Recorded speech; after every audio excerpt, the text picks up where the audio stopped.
Hello, how is everyone doing? It is your fallen angel back with another video. Today, we are going over the secrets of the inner self, the complete book of numerology.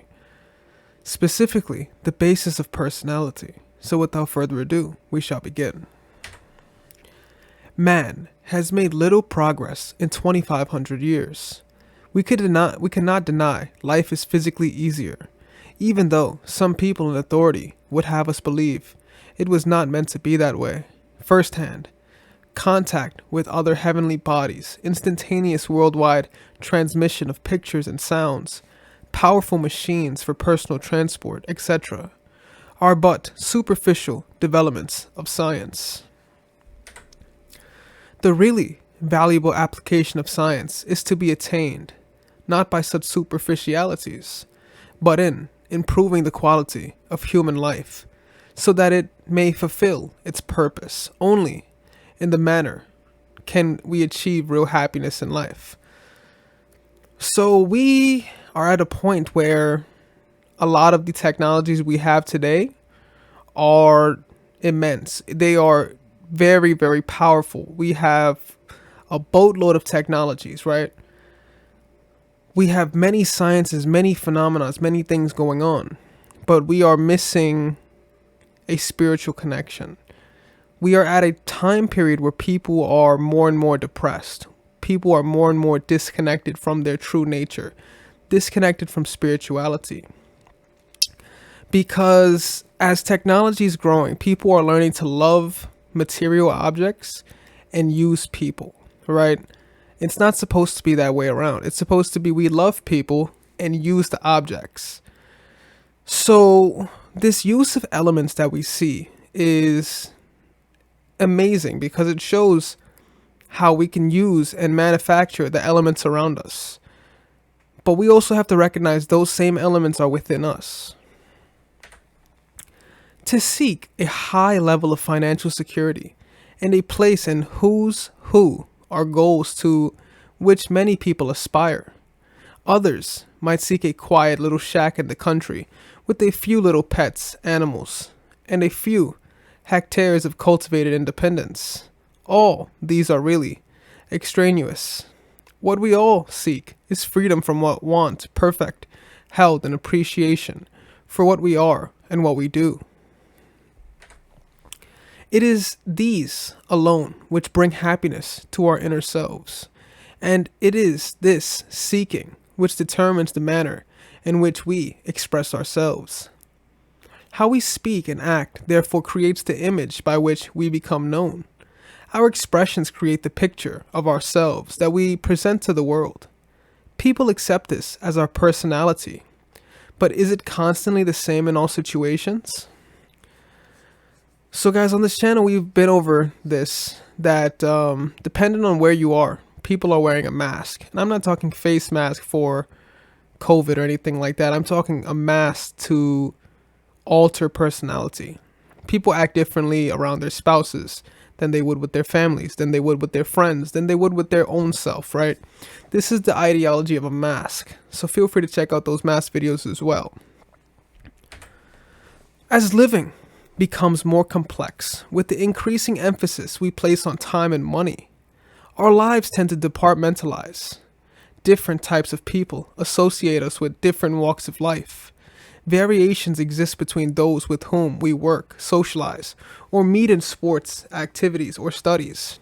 To each of these people, we present a general image, yet change of environment often produces variations upon a general personality theme. So think about it, guys. Think about in your own lifetimes, the way people tend to act depending on the external stimuli that's around them or the people that's around them, right? You're never the same person you are around different sets of people, your family, etc., your workplace. It's always going to be a different persona, right? At least for the common man. But there's this quote by Itachi that goes, "You never know who you really are until your death." Itachi Uchiha. Some people might see us as diligent, rather quiet and cooperative, if, for instance, we are working under direction in our employment. Others might see us as aggressive, noisy, and hyperactive in our sporting activities. For example, if we excel at our game.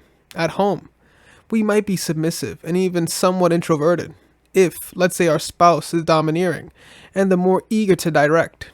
Yet all these variations are rooted in the same personality. So where is there a reliable basis upon which we can understand that personality?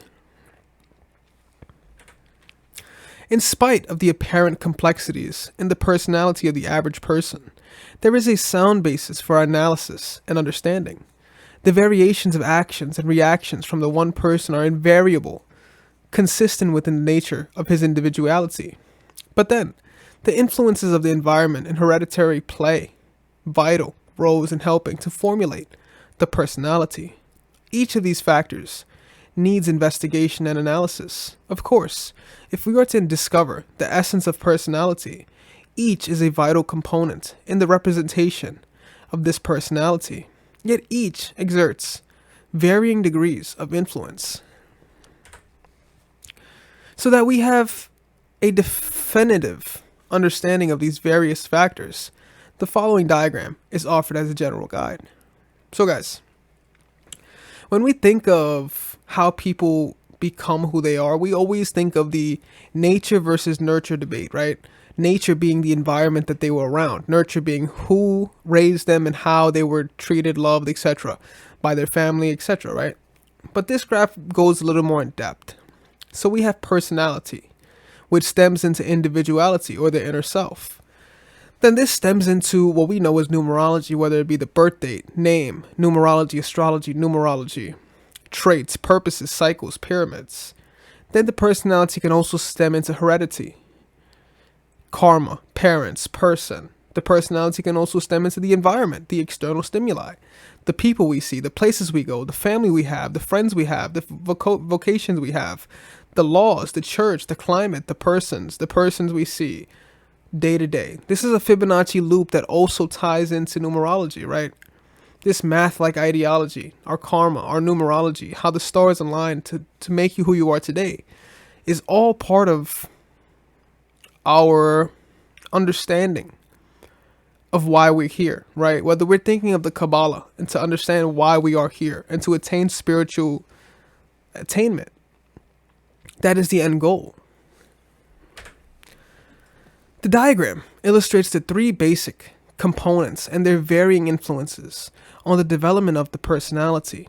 Heredity and environment are largely external to the individuality, which is the essence of the inner self. The development of our individuality can be easily recognized and guided by a thorough understanding of our personal numerology. But the degree by which we allow this development to proceed is significantly influenced by the balance in our lives between action and reaction. So guys, most of life will be 20% action or experience. The other 80% of your life will be you reacting to these circumstances. Life is how you react to it and how you perceive it. That will be the 80%. The 20% will be the experience and how you go about the action. To engage in action is to express and develop the individuality. It is directed from the inner self. The alternative is reaction. Our response is to environmental and hereditary factors, such as the influences of society, climate, family, karma. It is vitally important to understand this distinction, for once we understand it, we recognize whether we are being true to ourselves, or whether we are reacting or reflecting someone else or some past experience. Far too many individuals allow their individualities to be submerged within a mire of conformity. How many of us are dissatisfied with the orthodox approach to life and dare to be different? Doubtless everyone reading or watching this will question and answer, well, I do. This is commonly needed, has actually brought us together to this point. So, now we can commence the journey of self-discovery as we learn about our individuality through numbers. We are not seeking to be different for the sake of difference itself, but because we have recognized the need for greater personal development. This being so, let us briefly look into the aspects of heredity and environment to ascertain the extent to which they influence our personalities and the extent to which they can limit us. The karmic aspect of hereditary implies a situation we created in former lives, generally in the last life, which we have brought forth into this one. The parental aspect of hereditary is not limited to genetic functions. It exerts considerable influence during an development as a fetus. As a consequence of the prevailing mental, emotional, and physical states of both parents during our infancy, this environmental heredity maintains a high level of strength, but this will gradually diminish as we become more exposed to environmental factors beyond parental limitations. So your environment greatly impacts you as well. Besides what you see in the nurture versus nature debate, your nature, your external stimuli greatly impacts who you will become. That's why there's always this stigma or this ideology that you will become the summation of your friends, right? If you're hanging around people that are millionaires, your friend group is all millionaires, you will be the sixth millionaire. If you're hanging around people that are promiscuous, that engage in drug activity, that are alcoholics, more than likely you are also going to be one, right? So you will be the summation of who you're around. This also applies to environment as well. The young individuality seeks to express itself, but finds such strong external forces prevailing that for many years it must wait. Wise parents will recognize the need to train their newly incarnated responsibility from the very beginning of its life, for all too soon, environmental factors will exert their own pressures and may swamp their ill-prepared young psyche. Discipline training, therefore, will strengthen the individuality and avoid the development of a reactive personality. Guys, we live in a very crucial time period where people are very, very impacted by what's around them, right? They're very impacted by what social media conveys, right? They're very impacted as to being part of this normative ideology, this normative behavior. Everyone wants to be seen. Everyone wants to be